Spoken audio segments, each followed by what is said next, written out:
नमस्कार, मी विज्ञान माने, राष्ट्रवादी युवा जिल्हा संघटक। नुकतीच दिवाळी झाली, नुकताच दसरा सुद्धा झाला।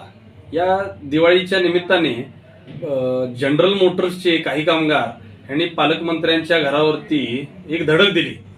ज्या जिल्ह्याने राज्याचं नेतृत्व सांभाळलं, त्याच राज्यामध्ये आज सांगली जिल्ह्याची पूर्णपणे सगळीकडे नाचक्की या पालकमंत्र्यांमुळे झाली। दिवाळी स्वतःची झाली ऐशोआरामात, परंतु जनरल मोटर्सचे जे कामगार आहेत त्यांना त्यांनी भिकेला लावून स्वतःची दिवाळी एकदम उत्स्फूर्त प्रतिसादाने जनतेच्या समोर जाऊन त्यांनी साजरा केली। ही पूर्णपणे सांगली जिल्ह्याची पूर्ण राज्यामध्ये नाचक्की करून ठेवलेली आहे ह्या पालकमंत्र्यांना। हा जो पालकमंत्री आपल्याला मिळालेला आहे, म्हणजे मिरजकर जनतेला, मतदारसंघाला हे माहिती आहे की त्यांनी आपल्यासाठी काय केलं आणि काय नाही। आणि आपल्या गळ्यात जो धोंडाच पडलेला आहे, हे सर्वसामान्य जनतेच्या मनातलं मत जे आहे आता सगळीकडे उमडून येत आहे। सांगली जिल्हा हा पूर्णपणे आज पालकमंत्री सुरेश भाऊ खाडे जे आपले पालकमंत्री आहेत, ह्यांच्या नेतृत्वाखाली पूर्ण महाराष्ट्रात नाही तर भारतभर कुठंतरी बदनाम झालेला आहे। ज्या कामगार मंत्री म्हणून हे मिरवतात महाराष्ट्रभर, त्या पालकमंत्र्याच्या घरी या कामगारांनी जनरल मोटरच्या धडक देऊन, मी तो व्हिडिओ एक बघितला की माता भगिनींना आमच्या एक म्हणले की साहेब, आम्हाला 3 वर्ष झाला आम्ही अंधारात आहे, आम्हाला तुम्ही उजेडात कधी नेणार आहात, आमचा जे पैसे असतील किंवा त्यांची जी कॉन्ट्रॅक्टिंग असेल ती कामं का नाही पूर्ण केली एका दिवसात, म्हणजे जो ज्या रद्द करून म्हणजे नियम बाहेर जाऊन सगळ्या गोष्टी धाऱ्यावर बसून, म्हणजे एक हिटलरशाही डिक्टेटरशिप चालू आहे। हे आपल्याला मिरज मतदारसंघाचे आमदार आणि सांगली जिल्ह्याचे पालकमंत्री हे पूर्णपणे आपल्याला दिसून येत आहे। किती संकुचित विचारसरणीचे आणि अभ्यास नसलेला अपात्र आमदार जर आपल्याला मिळाला, आपल्या नशिबात आला, तर आपल्या मतदारसंघाचं कसं वाटोळ होतं आणि कशी बदनामी होती। वसंतदादा पाटलांपासून ज्याचं नाव देशामध्ये 1 नंबरला नेलं, सांगली जिल्हा हा कित्येक मंत्र्यांनी महाराष्ट्रभर एक चांगल्या पद्धतीने ओळखला जातो। महाराष्ट्राच्या राजकारणात सांगली जिल्ह्याचं नाव, सांगली जिल्ह्याचे कमीत कमी मला वाटते 6 ते 7 मंत्री हे सांगली जिल्ह्याचे असायचे आणि एकदम उत्कृष्ट दर्जाचं काम त्यांचं असायचं। मदन भाऊ असतील, वसंतदादा पाटील असतील, राजाराम बापू असतील, सगळेजण जे कोण मंत्री होते, आणि एक ते बाजूला राहिले आणि एक जे आपल्याला लाभलेले आहेत, हे एकदम म्हणजे एक धोंडा आपल्या गळ्यात पडलाय। आणि हा धोंडा येणाऱ्या इलेक्शनला जनता आल्यावर तुमच्या गाडीवर, तुमच्या म्हणजे मला वाटत नाही की तुमचं डेपॉझिट सुद्धा अशा वागणुकीमुळे, एक हिटलरशाही पण डिक्टेटरशिपमुळे तुमचं पालकमंत्री आता राहील। त्यामुळे इथून पुढे जनता तुमचा बरोबर, जनरल मोटर आपले सर्वसामान्य नागरिक असतील, कर्मचारी असतील किंवा सर्वसामान्य जनता असेल किंवा मिरज मतदारसंघातले अखंडित राहिलेले सगळे म्हणजे स्वयंघोषित जे तुमचे निधी असतात, हे तुमच्यासाठी आणि तुमच्या सेवकांसाठी फक्त असतात, परंतु जनतेसाठी त्याचा कधीही उपभोग झालेला नाही आहे। आणि जनता या गोष्टींपासून नाराज आहेत। फुगीवाकडे म्हणजे येतात पैसे, तर ते जातात कुठं। मागच्या व्हिडिओत मी म्हटलं की तुम्हाला भस्म्या झालाय का, भस्म्या पण आता बरा म्हणायचा, कारण की एखाद्या 10 बाय 10 खोलीच्या डागडुकीला बांधायला खर्च येतो 4 ते 5 लाख रुपये, डागडुकीला जर 20-20 लाख रुपये तुम्ही खर्च दाखवत असाल, ह्याच्यापेक्षा लाजिरवाणी गोष्ट कुठली नाही। हा पैसा तुमच्या घरातला, तुमच्या खिशातला नाही आहे, हा पैसा जनतेच्या खिशातला आहे, जनतेच्या मेहनतीला आहे। आज बीजेपी भारतभर स्वतःची निष्क्रियता प्रूव्ह करतच आहे। त्या गोष्टी कुठंतरी साईडला करण्यासाठी काहीतरी त्यांची राजकीय स्टंट चालू आहे की जनता हे पूल, विकास कामातनं झालेला रस्ता, वाहून गेलेला रस्ता पुरातून, किंवा जे तुम्ही कमिटमेंट दिले की हा झालेला रस्ता आम्ही कधी 50 वर्ष नाही 100 वर्ष काय होणार नाही, आणि दुसऱ्याच महिन्यात पावसात तो वाहून जातो, असे मुद्दे, कुठंतरी समाजात तेढ निर्माण करायचे मुद्दे, अशा पद्धतीनेच तुमचं व तुमच्या पक्षाचं आजपर्यंत तुम्ही पोळी भाजायचं काम केलेलं आहे। आणि हे करता का, कारण की तुमची निष्क्रियता विकासाच्या बाबतीतली, देशातली आणि राज्यातली ही लपवण्यासाठी तुम्ही करता, हे जनतेला कळून चुकलेलं आहे। आणि इथून पुढच्या येणाऱ्या इलेक्शन्समध्ये जनता तुम्हाला दारात राहू द्या, तुम्हाला घरातनं बाहेर पडून देईल का नाही याच्यावर आता शंका झालेली आहे। त्यामुळं इथून तुम्हाला तुमच्या कामाची योग्य पोचपावती जनता डेपॉझिट जप्त करूनच देणार आहे पालकमंत्री साहेब, हे लक्षात ठेवा। आणि इथून पुढं मिरजेला जोडणारे रस्ते यासाठी 1340 कोटी रुपये, हे जर आकडे बघितलं तर मिरजेची अवस्था आणि ही आकडेवारी, आता गत विधानसभा निवडणुकीच्या वेळेला 20,000 कोटीचा पुस्तिका काढली होती विकासासाठी 20,000 कोटी हम्म. मिरज विधानसभा मतदारसंघात खर्च केले. हम्म. त्यानंतर जे हे आता 5 वर्ष म्हणजे या 15 वर्षातील विकासाची ब्लू प्रिंट महाराष्ट्र शासनाने किंवा महाराष्ट्र राज्याच्या महालेखापालाने जाहीर करावी अशी काही तुमची मागणी आहे का? मागणी आम्ही करतोयच. आज देशाचे असू देत किंवा आपल्या तालुक्याचे आमदार असू देत, कित्येक वर्ष त्यांना प्रेसच्या समोर यायचं नाही आहे. त्यांची ब्ल्यू प्रिंट त्यांना मांडायची नाही विकासाची. कारण की विकासाची ब्ल्यू प्रिंट मांडली तर त्यांचं जे पितळ आहे ते पूर्णपणे उघडं पडणार आहे. कारण की त्यांनी निधी आणला, खर्च दाखवला, काय वाटला, काय ठेवला आणि काय रस्ता झाला, हा प्रश्न तुम्ही जर मला विचारताय, तुम्ही हसत हसत विचारताय, म्हणजे तुम्हाला सुद्धा त्या गोष्टीचा अंदाज आहे की त्यांनी काय विकास काम केलेलं आहे की नाही. नुसतेच हे फुगे वाकडे आहेत.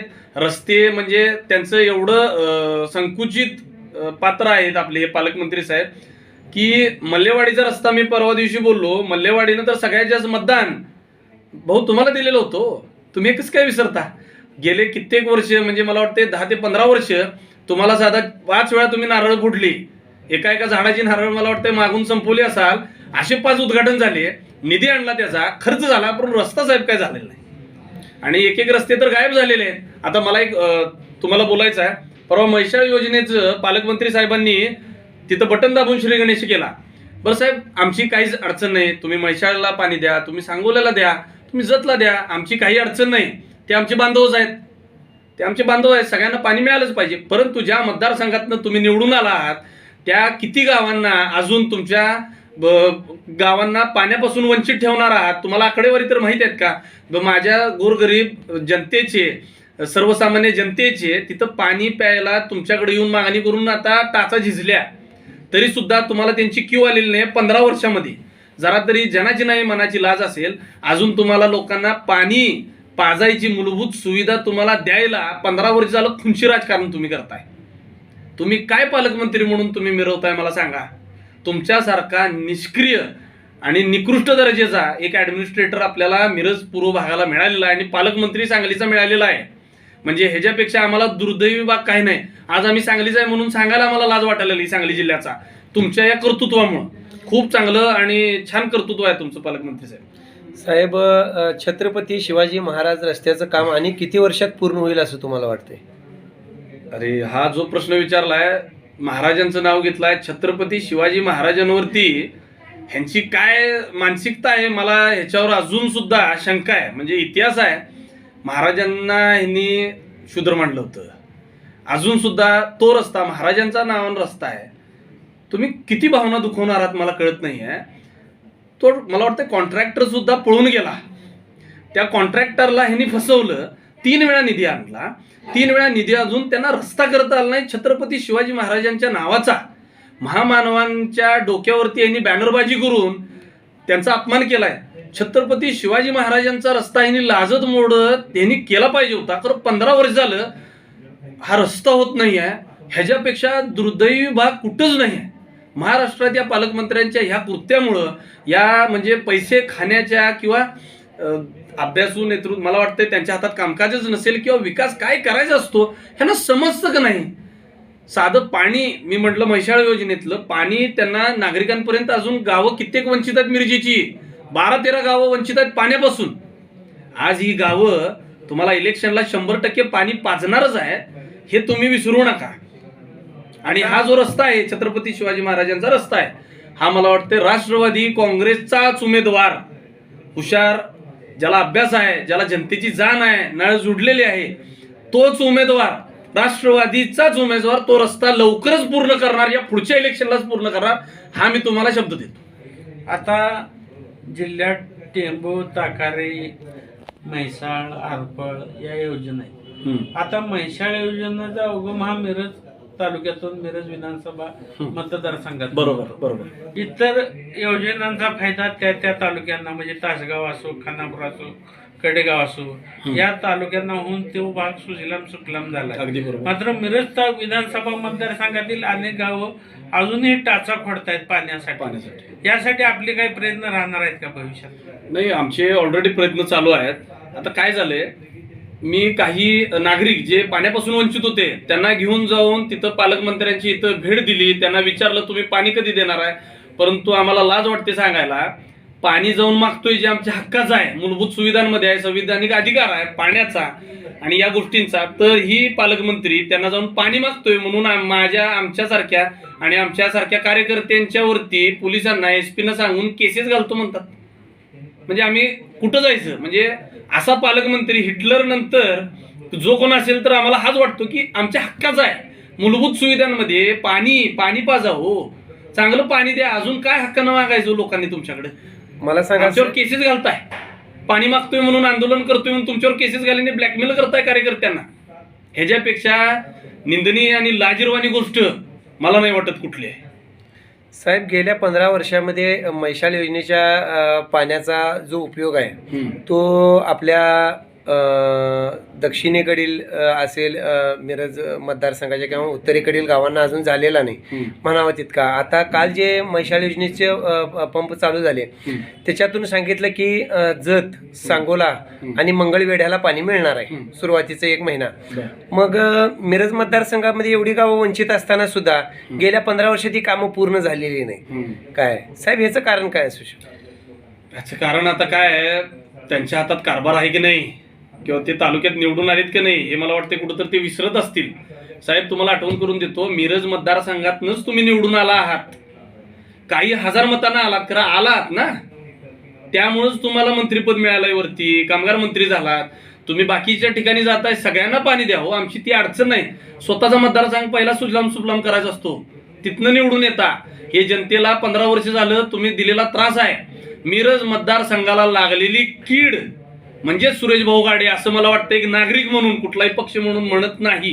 कारण की का, तुम्हाला साधं पाणी देता येत नसेल नागरिकांना, पाणी, घरटी, तुम्ही बाकीच्या गोष्टी काय करणार आहात सांगा सर? तुमच्याकडे मला तर तुम्ही दाखवलं की तुमच्याकडे साधारणपणे 72 प्रश्न आहेत, जी गोष्टी त्यांनी स्टेटमेंट दिले ब्ल्यू प्रिंटात, त्यांनी काहीच केलेलं नाही. आता आम्ही अपक्ष असलो किंवा दुसऱ्या पक्षाचा असलो तरी सुद्धा आम्हाला हे प्रश्न तुम्ही विचारताय, आम्हाला या गोष्टींचं कसतर वाटतंय, कारण की आम्ही सत्तेत नाही, आम्ही त्याच्यावर काय उत्तर देणार? ह्यांची पैसे आणतात, निधी खर्च जातो, बिलं निघतात, खरं काम कुठं आहे? शून्य काम आहे, काम 1% नाही. मग तेच मी म्हटलं, तुम्हाला भस्म्या झालाय, काय झालंय, तुम्हाला कामच करायचं नाही. मग मुद्दा काय येतो, तुम्हाला तेवढा अभ्यास कदाचित नसावा, तुमची बौद्धिक पात्रता विकासाच्या कामात काहीतरी कमी आहे. तुम्ही व्यावसायिकदार आहात, तुम्ही कमर्शियल माणसं आहात, तुम्ही राहता एका ठिकाणी, तुमचे उद्योग आहेत दुसऱ्या ठिकाणी, तुम्हाला मतदारसंघाचं काय देणं घेणं नाही आहे. आज मिरज मतदारसंघ हा कुठंतरी UP बिहार बरा, खरं मिरज मतदारसंघ नको, अशी तुम्ही या मतदारसंघाची परिस्थिती करून टाकलेला आहे. रस्त्यातनं गेलं, कर्नाटकातली लोक आली, त्यांना झोपलेले असतात, खड्डे लागले की ती स्वतःच म्हणतात मिरज आलं. मिरज हे आरोग्य पंढरी म्हणून ओळखलं जातं. बाहेरून देशातनं तिथं पेशंट्स येतात ट्रीटमेंटला स्वतःच्या. मिरज हे हॉस्पिटल हब आहे, मिरज हे सांस्कृतिक पंढरी म्हणून ओळखले जाते. मिरजचं जंक्शन, सांगलीला एक दुजाभाऊ झाला की सांगलीला दिलं नाही, परंतु मिरजेला दिलं. मिरजेचं महत्व भारतामध्ये 2 वर्ष झालं तुम्ही रस्ताच केला नाही म्हणून मिरज बंक सोडलं. ह्याच्यापेक्षा लाजिरवाणी गोष्ट काय आहे? ह्याच्यापेक्षा दुर्दैवी भाग काय नाही. मिरज हे फूड हब आहे, मिरजला किती मोठं महत्व आहे, ह्याचं महत्व तुम्ही राज्यात नाही, तुम्ही देशामध्ये पूर्णपणे शून्य करून टाकला. त्यामुळे तुम्ही पालकमंत्री होण्याच्या म्हणजे पात्रतेचेच नाही आहात तुम्ही. हा, मिरजेची अवस्था पालटण्यासाठी आपण विधानसभेला इच्छुक असल्याच्या दृष्टीनं काम करीत आहात. मात्र तुम्ही सध्या ज्या पक्षात आहात त्या पक्षाची भूमिका विधानसभेच्या वेळेला शेवटच्या क्षणी बघितली तर संशयास्पद वाटते. या दृष्टीनं आपण काय दक्षता घेऊन भविष्यात राजकीय वाटचाल करणार आहात का? नाही, तुमचा प्रश्न आहे तो थोडासा ट्विक क्वेश्चन आहे. राजकीय मी साईडला ठेवून आता मी एकच म्हणेन, एक युवक म्हणून, की मला युवकांसाठी धडपडायचं आहे. आज शिक्षण हे खूप महत्त्वाचं आहे, त्यामुळं शैक्षणिक पात्रामध्ये कशी युवकांची वाढीव होईल. आज तुम्ही बघताय काही मुद्द्यांवरती देशभरात, राज्यामध्ये अशी अवस्था झालेली आहे की जाती जातीमध्ये तेढ निर्माण होतंय. तर काही गोष्टी सरकारकडनं जर मागायच्याच असतील तर बाहेरच्या राज्यात तुम्ही जर बघितलं असाल, शिक्षण कुठल्या गोष्टींमुळे वाद पेटलेत, शिक्षण फुकट असावं, तर म्हणजे KG to PG शिक्षण फ्री असावं, हा पहिला माझा मुद्दा आहे. दुसरा मुद्दा काय, आज जिल्ह्याला जर एकच MBBS कॉलेज ग्रँट केलं असेल शिक्षण संस्थेचं, तर तिथं अजून शिक्षण संस्थेचे मेडिकल कॉलेज 8 ते 10 करा तुम्ही. म्हणजे प्रत्येकाला तिथं एमबीबीएस शिकायला संधी मिळेल. ह्यांना कमी मार्क आहे, दुसऱ्या समाजाला जास्त मार्क आहेत, ह्याचा आपण दुजाभाव संपून टाकू. प्रत्येकाला शिकायचे अधिकार फुकट, मूलभूत गरजेमध्ये आहे शिक्षण, संविधानात तरतूद आहे शिक्षण, ही फुकटच मिळालं पाहिजे. जे आता बाजारीकरण झालेलं आहे शिक्षणापासून, पहिली गोष्ट आपली झाली शिक्षण फुकट. दुसरी गोष्ट शिक्षणाची जी सीट्स आहेत, एमबीबीएस असतील, इंजिनिअरिंग असतील, ते तुम्ही वाढवा संस्था. तिसरं महत्वाचा मुद्दा कुठला आहे, तुम्ही जे खाजगीकरण चालू आहे हे कुठंतरी युद्ध पातळीवर थांबवावं आणि गव्हर्नमेंट जॉब्स, एम्प्लॉयमेंट जे आहेत तुम्ही जास्तीत जास्त करावे. ह्या 3 मुद्द्यावरती आज मी भांडतोय. हे 3 मुद्दे मिळाले तर सर्वच माझा माता भगिनींचा जो शिकायला लागलेत आता माझे जे बहीण भावंड, त्यांना शिक्षणाचा लाभ मिळणार आहे. तुम्ही दिल्लीत जावा, तुम्ही पंजाबमध्ये जावा, तुम्ही कर्नाटकात जावा, या गोष्टी फुकटच आहेत. या गोष्टी जर तुम्ही मागितली साहेब, कुठल्याच समाजाला आजपर्यंत कुठली गोष्ट मागायची गरज राहणार नाही आहे. हे सत्तेधारी जे आहेत, सीएमच्या हातात आहे ही गोष्ट. डोकं लावून या गोष्टी करायच्या आहेत.